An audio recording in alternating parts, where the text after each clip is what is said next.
Hi, Constantine and all. I saw your post, Constantine. I saw your post on the whole market segmentation thing. I just saw it just today. Um, and you posted it 3 weeks ago.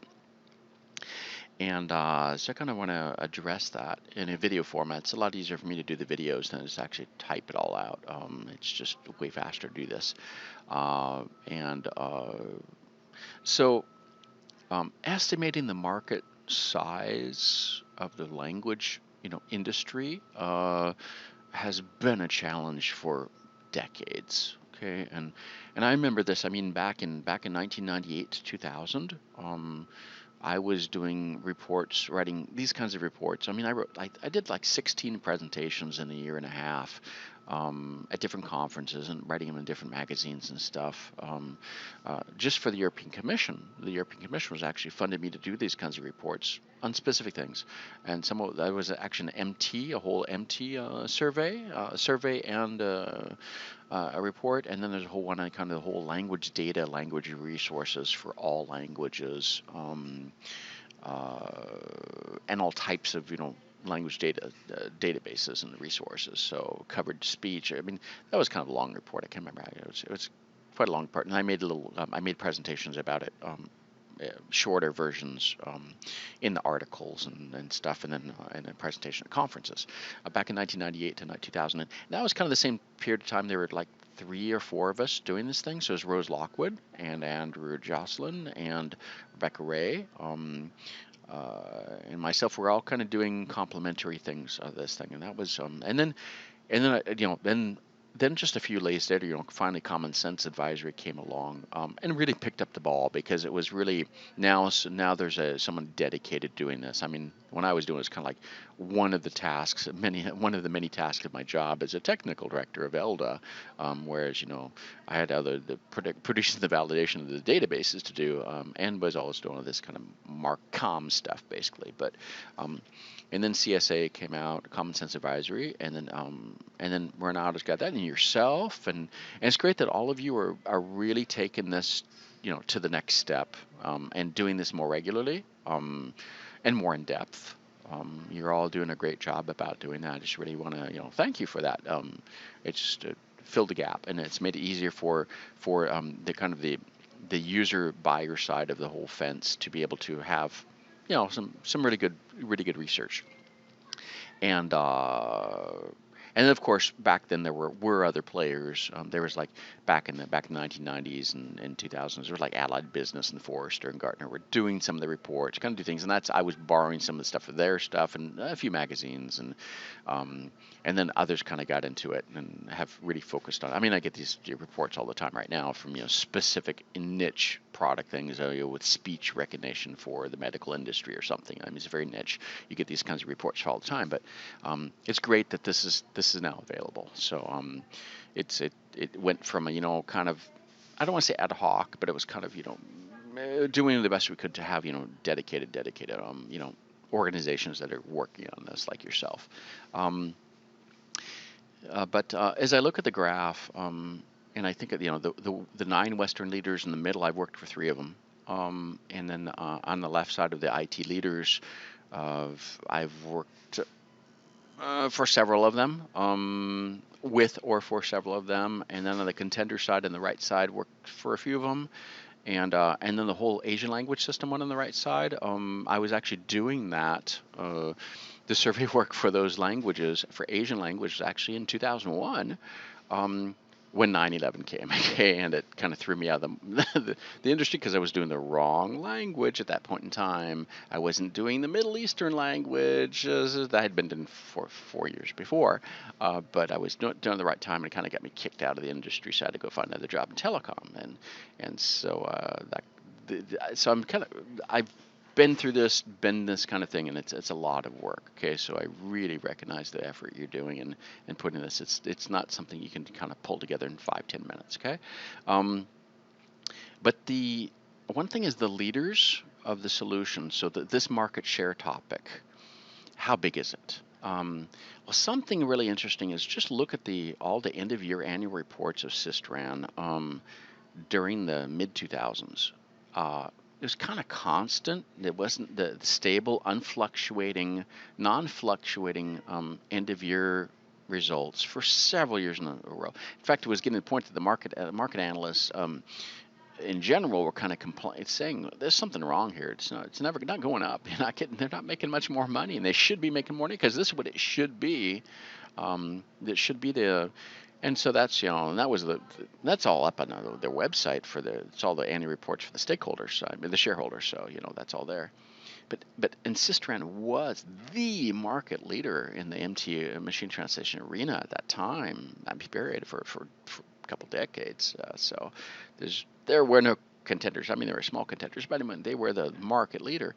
And they still had a very low annual sales revenue statement per year, compared with these market segmentation features, market share feature, reports were giving. Um, and it was always like, wow, they're all pumping it high. Um, and then kind of like TransPerfect, took a whole decade to actually get the e-translate solution, their acquisition, to really take it off the ground and be recognized, globalization management system leader. And I was there, I was selling it too, but I mean, it took a while to get that traction. And then in the midst of all the kind of and of course we had all these acquisitions with the whole learn how to speak thing in the late 1990s, and they got all split up, and lots of these there's been lots of mergers and acquisitions and resplitting up and stuff over the kind of being separated out, and things have kind of stuck for a while. There haven't been too many dissolve things, kind of like what happened to L&H back in 2000, 2001. So but why are the one of the things I keep asking myself here is why are the real figures so low compared to the potential figures that are stated in other reports? We get some here. You're saying what you're saying 600. I don't have the number in front of me here directly here. I can. You're saying 440. Okay. And then you said that some of the people are saying up to like 800 million or a billion. What is it? The figures here at the top of my head here, um, looking at them, and yeah, million. And but heck, look right now what the revenue is that you know TransPerfect is saying that they're going to get by the end of this year is 1 billion. They're going to hit the 1 billion mark. Um, Now that, of course, is not all solutions. There's a lot of services behind that. But why is it not, you know, way up in the billions? And I keep asking myself this question over the past, 15 years, at least. Are these kind of like fake figures stuff? Now, what you've said is you've done it on real stats, and of course, some of the other ones that are not in the industry, they're kind of giving generic stuff. Kind of depends on, it's like all data analysis and statistics. It's all underneath how you're defining what your criteria are for determining things. Um, but and I mean, you could name a lot. I could name a lot of reasons of the inbound, outbound, whether or not the internal MT systems are being used for a non-budgeted content versus budgeted content. So if you're focusing on everything on the budgeted content, of course, you're only thinking about the budgeted stuff. But if you apply the machine translation for inbound gisting on non-budgeted content, then you're not seeing all that money that's being saved. That's all cost avoidance and cost savings, rather than budgeted cost, uh, which these are two different things, and a lot of that's lost. And then you're mentioning kind of thing all these bots and stuff that are doing the translation regularly, just automatic all the time, and all this stuff plays into it. It really does, like you said. But there are lots of things where just the whole internal need of corporate news and training materials and all that, where it's just the whole focus has been on um, trying to resolve the need of the whole non-budgeted content and leverage the budget across the non-budgeted content as well. And so that's the whole focus on all these machine translation providers trying to extend and really focus on the enterprise only, whereas they're dropping off all the call it the whole freelance population, which is huge. um, and they're not really focusing on the translation for for publication outbound purpose as much. It's more on the enterprise level, content gisting. I'm just saying in general. I mean, there are some things where it's a customization, custom products, and all the projects and all that. But some things I've been thinking about this. Why are these real figures so low compared to what the potential should be? It should be up in the billions. Okay, it just should be. Um, and my thoughts on this are kind of the industry as in general. This whole language industry. I've been doing a bunch of video blogs on my YouTube over the past couple of weeks, and I've kind of been addressing this in a few of those. But the whole language industry has been in this victimization mindset for at least 2 decades, and it all started with the whole when the translation memories really started picking up. I'm not talking in the mid 1990s. I'm talking about 2000, when the whole thing of the ownership of translation memory started coming up. Who owns the translation memory? And then the discount whole topic, and then the low pricing, and then the whole discount, and then now we have kind of matches. We have fudgy matches, we got golden matches, we got all these matches. Now it's is it in context, exact match kind of stuff, and how much the prices are with us. It just set the whole thing down on this low feeder pricing thing, okay, and that's what's plummeted the entire thing, okay. It's just brought down the real figures, okay, because it's been and Mark Homnak of Simultrans was bringing this up regularly in different talks back in the late 1990s, and he was talking about commoditization, and really saying we got to watch this, folks. And he was right. He was just right. And really, this industry needs to just do a whole shake-up. And I've been talking about this in a couple of the videos, in my recent videos on my YouTube channel, in the language, technology, and services playlist, where this whole industry, the language industry, needs to be just gets a major shake up, and it needs to really take the value of those market figures and kick them up to 5 times the value, because it can happen. It can happen, of what they're claiming now, or what the claims are, because we're in this victimization kind of mindset. And the real issue here I'm seeing, and I made to mention one of my videos here, one of the recent ones, I think was called the one about lack of cross pollination and cross-fertilization of the different sectors in the language industry, among others, of my video, my YouTube channel. I said that the issue is poor selling, and poor upselling of services and solutions. Just really not good, and just not all these services that could be billed, just not be done.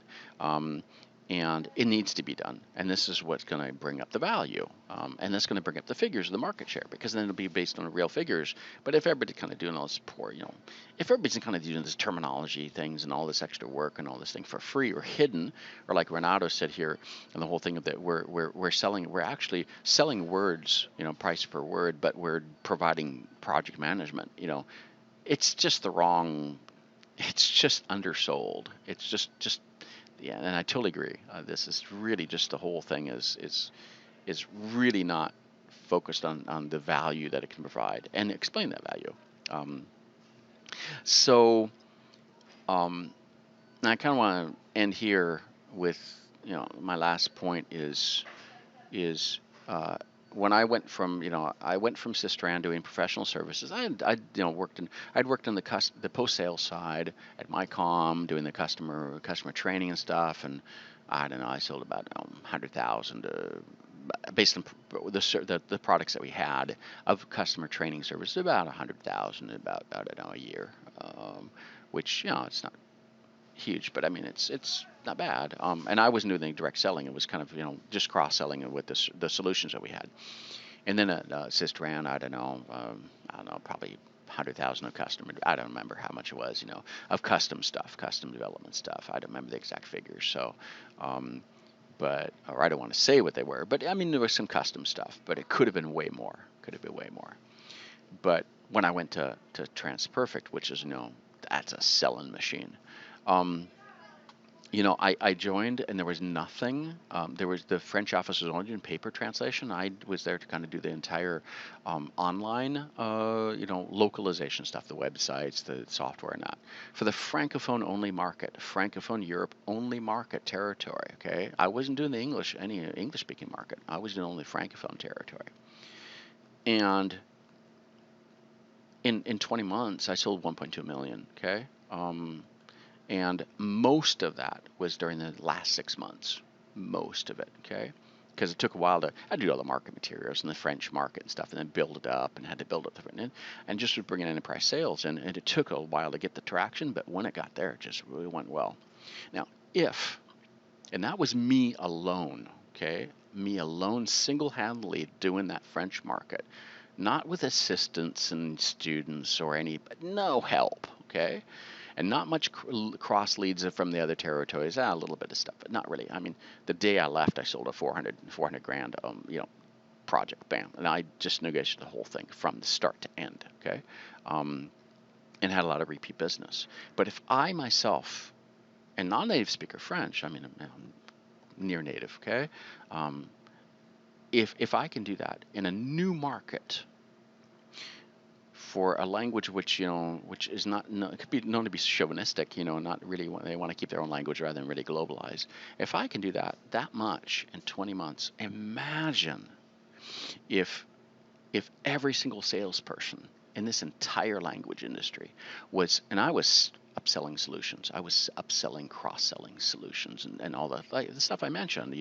I was I was selling project management at a cost, and selling terminology, or a whole kits, starter kits with stuff, and style guides, and all that was charged, and DTP, and all is charged, and by the hour. Some of the stuff by hour, and it can be done. It's just people are not doing it. They're just not doing it. But if every single salesperson in this entire industry was doing it this way, then the real market figures would be way higher. And then it wouldn't be there's this gap between, the real figures or the real estimates like you're doing versus kind of the hope and desire. And then it would be a smaller gap. But the whole thing down is we're just, our industry is pretty bad at selling, okay? Just selling and upselling. And I mentioned that more in my other video on my YouTube channel, but that's why the market's sick. That's why the figures are not what they need to be, or what they could be. The real figures are not what they could be, and so that's my thoughts on it. Now, appreciate any feedback, thoughts. I might be wrong in some stuff. That's fine. This is the great debate. This is great. But again, I really appreciate what you're doing. All of you are doing. In the several different analysts that you're really focusing on this and providing the value to all those that are buying it, and trying to make this more visible, because that's, I think, a really important thing. Thanks so much, and have a great day.